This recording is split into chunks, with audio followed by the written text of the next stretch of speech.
Hello, my name is Thomas Elwin, I'm a tenor, and welcome to Lesson 10 in English Touring Opera's series of singing lessons for adults. I also gave lesson number 6, and since then we've had a lesson from soprano Susanna Hurrell, baritone Themba and the last lesson was from soprano Paula Sides. The reason we're doing this series is partly to help you at home during this time of lockdown, to offer you a fantastic, we hope, series of lessons that you can learn from, but also many of us were involved with the spring season for English Touring Opera this year, which was cut short because of the lockdown and pandemic.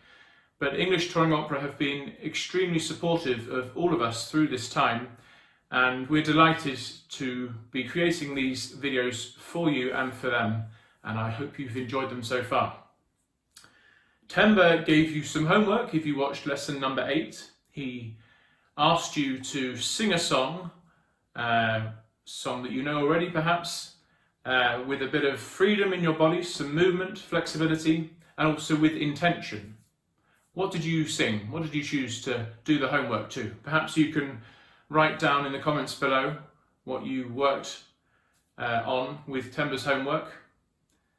Of course, singing with intention is vital for singers, for all singers. Our job is to tell a story, and if there's no intention behind that story, then you just get a blank screen and an audience will turn off immediately. And that's true of any sort of singing. It's really important to have intention, but also it's important to have to remember the joy that we have behind telling stories. Our job is to tell stories, and what we need is the freedom, the flexibility that Themba encouraged, and that sense of primal instinct to tell a story without anything holding us back physically. And that's why we do the technical work in a studio. That's why many of us who have given these lessons continue to have our own singing lessons sort of every week, every couple of weeks, every month or so, even though some of us have been in the career now for 5, 10, 15, 20 years. And it's really important to keep our technical side of things going, which frees up the artistic and storytelling side of our artist, as we are, to tell that story as freely as we can. So I'm going to go back from Themba's freedom a bit, and I'm going to move back to a few technical things that I touched on in my lesson number 6. If you haven't watched that, do watch that. In fact, make sure you watch all of them if you have time over the next day, next few weeks. They're really some great ideas, and as with all teachers, the language is important that we use, and we tend to use slightly different language, the singers that have done these videos, and different language will connect with you in a different way. So I do think, though some ideas might be different to mine, there's a lot to be said to watch all of them and see which ones you get something from. So you've done your homework with Themba, good, and thank you for commenting. I look forward to reading what you practiced. Now I'm going to touch on a few things that I was asked about after my lesson number 6. I did a few exercises with a rolled R, or a tongue trill, as Susanna Hurrell talked about in her lesson number 7. And I then did puffy cheek rolled Rs. Someone sent me a question, how do you do a puffy cheek rolled R? Well, I'm going to get closer to you now, so be careful. So a rolled R is just a flicking of the tongue quickly, using the support, the air, to keep that going. So my tongue's here, just behind my upper teeth. Okay? You can see that, hopefully. So that's what I want you to do now, is to find the ideal place where that rolled R happens. So what I'm going to do is I'm going to show you, and hopefully you'll hear as well. I'm going to move my tongue forward and back, and you'll hopefully hear where the sweet spot is.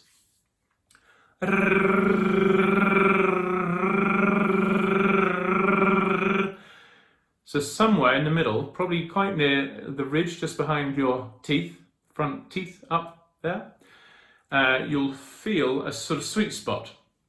And suddenly the sound will resonate around your head in a way that it doesn't when it's too far back and doesn't when it's too far forward. So find that, and that's where we want our rolled R to happen. Now for a puffy cheek rolled R, the reason we do a puffy cheek is because it changes where that resonance feels, and it changes where the sort of sense of air pressure is felt. And therefore it gives us a freedom with the sound to explore in a different way. I'll go into that a bit more in a few minutes. But in order to do the puffy cheek rolled R, you do the rolled R you're doing normally, and then you relax your lips a bit, and then you puff out your cheeks. So 3 stages. I'm going to do 1, 2, 3. Okay? 1, 2, 3.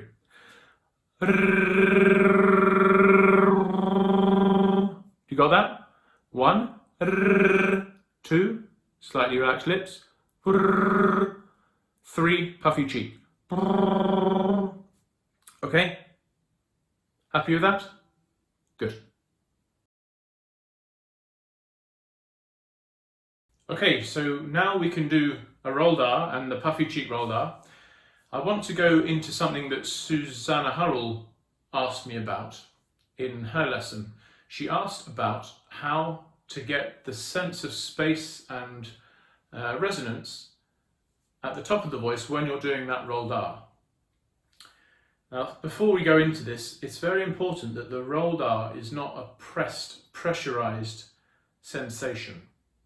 So I want you to find that rolled R again, just on that ridge, and I want you to press really hard. Now what you should feel, you might feel, is some tension a bit here, maybe a bit of tension here, maybe tension in the tongue root, and also a tension, the sort of locking of the support. That's not what we're looking for in terms of the rolled R. So I want you to then find that place again, that tense place, and I want you to step back from it in terms of energy and pressure and find a sort of sweet spot.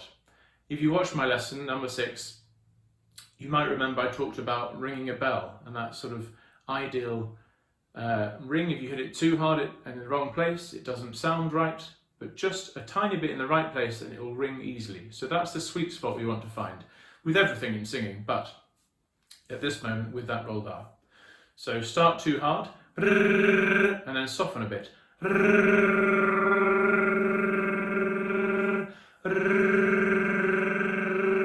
Good, got that? Now what I want you to do is to release when you stop. So get really used to doing this every time you sing. Every time you stop singing, release. My teacher talks about a splat, this sort of splat breath.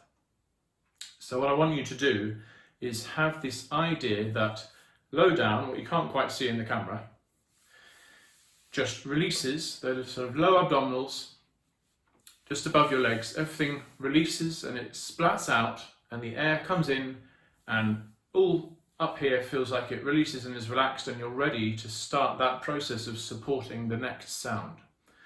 So this time I want you to do that easy, relaxed rolled R, and when you stop, I want you to splat release, like this.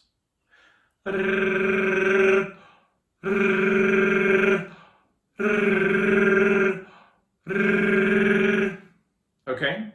What you might see is that actually not much is happening from what's in the screen. So what I want you to picture is actually below my chest, below my diaphragm in fact, is where all the support work is happening and where the release needs to take place. And that will then kick into action to support the next sound. Okay, now back to what Susanna asked me. She was talking about this feeling of space high up on the rolled R and the fact that she found it easier in the middle of her voice. Now part of that, part of that for all singers is a connection to a sort of safety place of resonance. And what I mean by that is an area in your physical being where you're most used to the sound being made. And the next step from that is areas where the voice is resonating that you aren't used to it resonating, and therefore you feel a bit off. You sort of knocked off your perch, as it were. Now, this is an issue that we have when we go into different buildings. This is quite a sort of resonant little shed at the end of my garden. Singing in big cathedrals or boomy churches or a bathroom, and then you go into a room with lots of carpet and big plush seats like a cinema, for example.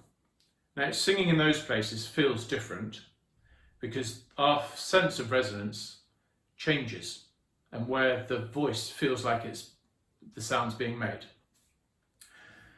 Now, it's true that the middle of the voice tends to be where people are most used to that sound resonating, and the spots where that feels like your sound is coming out is something we're most used to. Okay, that's clear, good. When you sing very high or when you sing very low, the core of the resonating place changes. What I want you to do at home is to do a siren or a sort of slide of sound from the middle of your voice as low as you can go, and then back up to the middle, and then up as high as you can go. Very soft, a bit like this.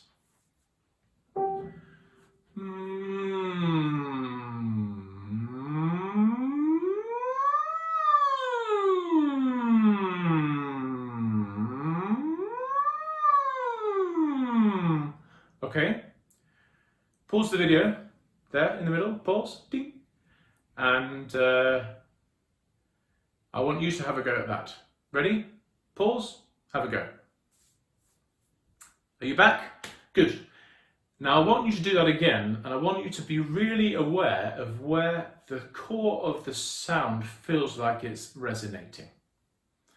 So what I want you to do is, firstly, I want to go down low, and I want to put your hand just lightly on your chest and feel how that resonance and that buzz changes as your sound comes into that area, and then as you go high, how it sort of disappears from there. And I want you to draw a picture in your mind of where the core of the sound is happening.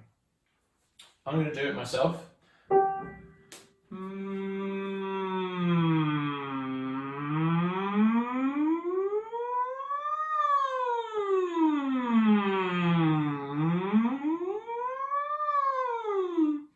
Okay, I've got that picture in my mind. Do you want to have a go? So you do it now. Pause the video and have a go yourself. Welcome back. So for me, what I feel is when I go down lower, my chest buzzes a lot more, and as I slide to a much higher place, the buzz disappears.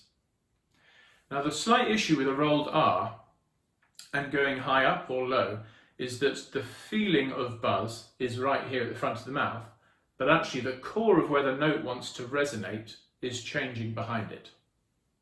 Are you with me still?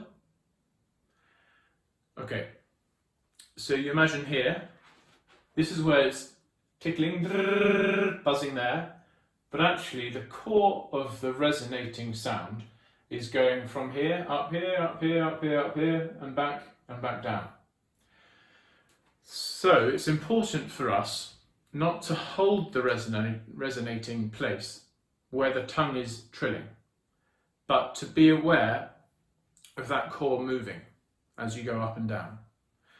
One way to help that is to cover your ears. Okay, that's something I did in my last lesson. But it really is a way of not becoming too attached to where the voice is buzzing, but actually allowing the freedom of the core of the sound to move to the most ideal place in your sort of physical being. What I'm going to do is some rolled R scales. I'm going to do 7 or 8 of them, and then I want you to pause the video and to try those yourself. Okay? And I'm going to do them covering my ears first, and then taking it away, and so I'll do each scale twice, just to a normal rolled R.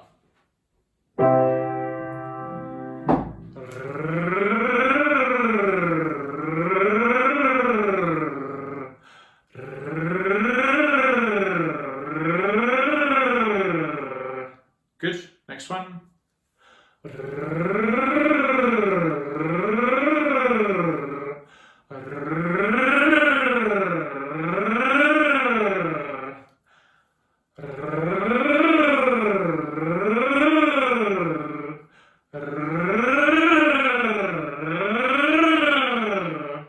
Before I go on, it's not as weird that you're watching me do this as it is that I'm singing to a phone in my studio on my own. So continue with me, please.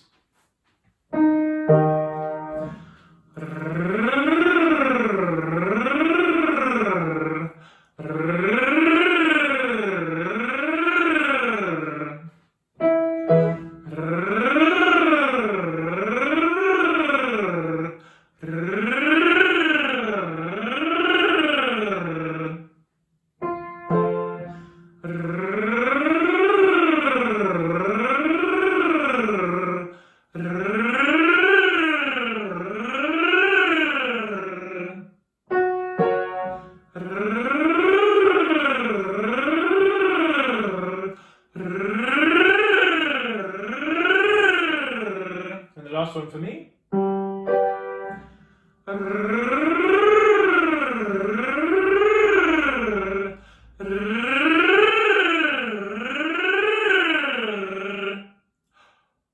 Splat breath at the end. Okay. So between each scale, at the end of each scale, I release my breath, ready to go again.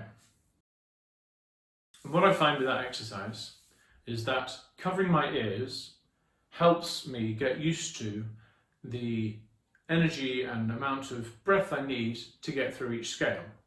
It also gets my voice ready to know how much energy I need and where the sort of buzz happens going up into the top of the voice. And then when I take my hands away, I just want to keep the same physical sensation, and the sound is just a sort of hopefully pleasant surprise. Okay. Now, what you might find is actually when you take your hands away, that the sound feels slightly different to what you're used to when you're singing. As I say, that's partly because we become attached to this one place where the sound happens and where it feels like it resonates. But actually, allowing it to be free and sort of open in different places will, if you record your sound or if you have someone else in the room listening to you, surprise you as to how much it changes and frees up the sound you're making and gives you more options in terms of how you want to then tell a story and connect and sing with intention, as Themba spoke about. Okay, the next exercise I'd like to do is opening up to vowels, but using the rolled R, but also a voiced consonant to set up the vowel and the connection to your body. Are you ready? Maybe everyone have a little glass of water. I'm going to have a little bit myself. It's been a long day. Okay, so this is going to be 5-note scale, and at the top I want you to stop there and open up to a vowel, and then come down off the scale back to the first note on that vowel. Is that clear? No, I didn't think so. I will sing it to you and then I'll let you have a go. So we're going to start on a D for me. I'm going to start on a puffy cheek rolled R. I know you can do it, I told you how at the beginning.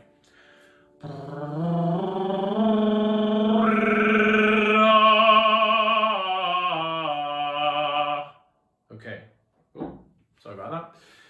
So what I want you to do at this time is a puffy cheek rolled R, 1, 2, 3, 4, 5, and then a frontal rolled R, and then an R vowel. Hold the R vowel, and then take the R vowel down the other side. I'll do it one more time.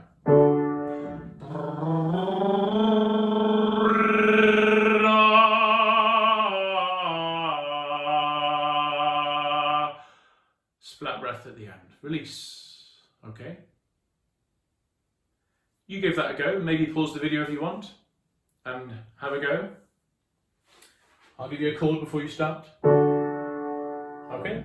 Deep. Welcome back. Now what I want you to do is to try that one more time, but I want you to do a longer R on the held note, but also I want you to think of it as not being held. Keeping on the same note for a long time might look in a piece of music like you're holding one note, but I want you to continue that sense of energy and continued singing that we have doing a rolled R scale, but through the one note. Maybe get your hand, and I want you to spin your hand like this while you're singing, and I want you to keep that hand going as you sing the long note, and I want you to picture it travelling. And give that a go. I'm going to do a semitone higher, and I'll show you what I mean.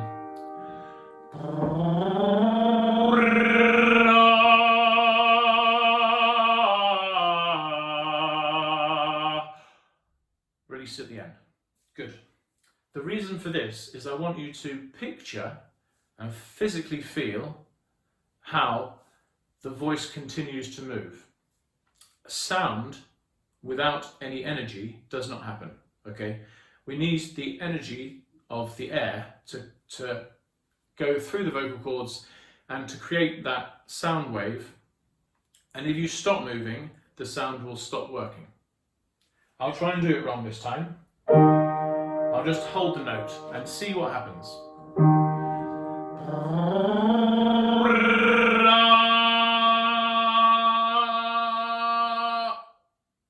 It doesn't happen. Initially, you just use the last bit of breath and then just stops completely. That's not what we want. We want to be able to sing really long lines with energy and with the intention and the storytelling behind them. And so what I want you to do now is a series of these scales, as many as you want, and I want you to sing that long note with as much energy as you can and for as long as you can. I want you to count how many seconds you do that top note and write down again in the comments how long you could hold that note for. I'm going to do it now just to show off. Let's see, I'll just do 10 seconds.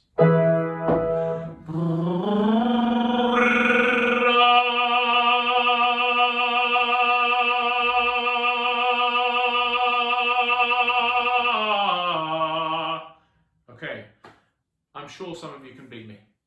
Have a go. Good, so you've had a go at that, and the final thing I want to do in today's lesson is introducing voiced consonants.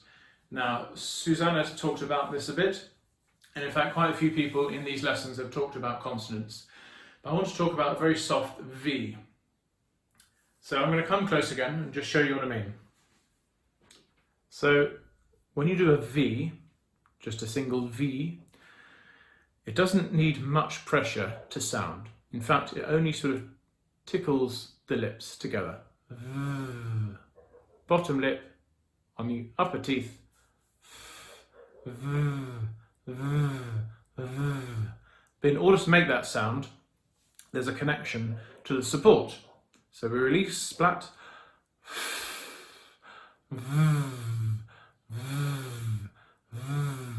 Good. Now that V is very useful when we want to have a good start to any phrase in a piece of music. It's also good in exercises. In fact, the exercise we just did is really good with a V. I'll give it a go.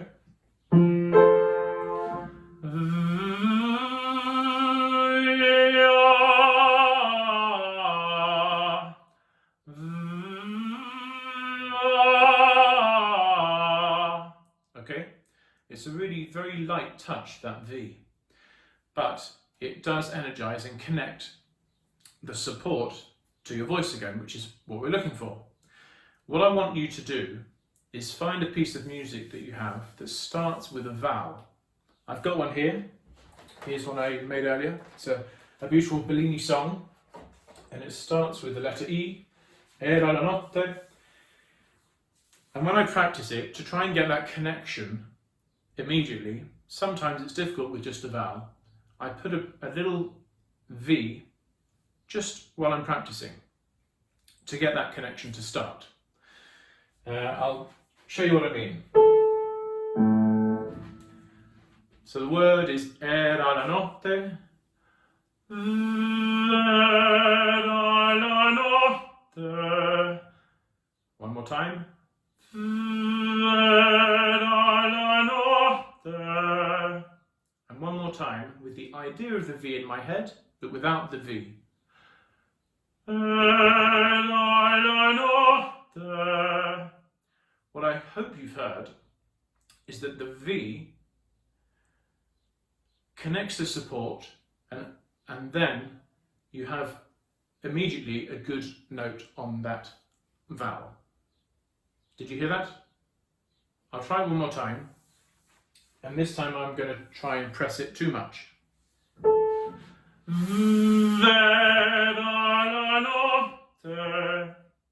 Did you hear that explosion? That's too much air, and that's too much pressure here. That's not what we're looking for. We want a really light buzz. Now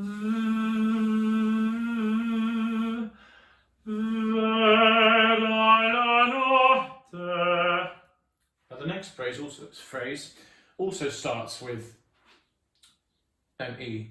So I'm going to try that again, practicing. One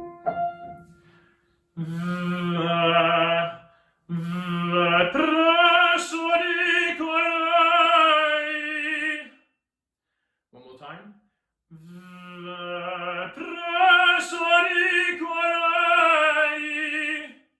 And now without that V.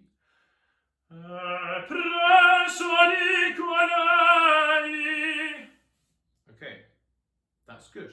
I'm happy with that progress using that light V to help energize the start of the phrase. Now I'm going to try again to do it the wrong way.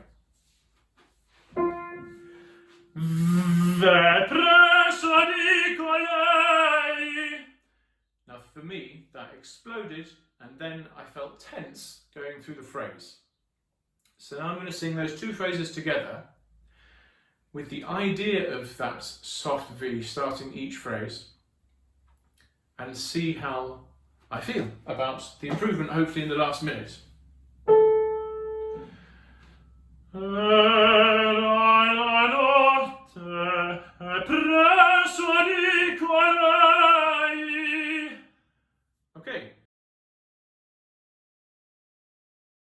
Okay, so I've spoken a lot for the last 20 minutes or so. Now I want you to have a go at all those exercises. Hopefully you had a go through the lesson. But now I also want you to think about some homework. What am I going to set?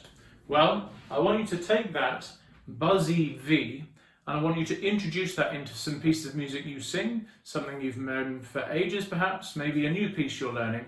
I want you to take it through the piece. I want you to look at where all the phrases start with vowels, and I want you to introduce that V into your practice. So a few times with the V, a good V, softly like that, connected to your support, and then sing the phrase and have that energized traveling phrase that we had doing the exercise earlier in the lesson. And then I want you to take that V away, but have the benefit of it, okay?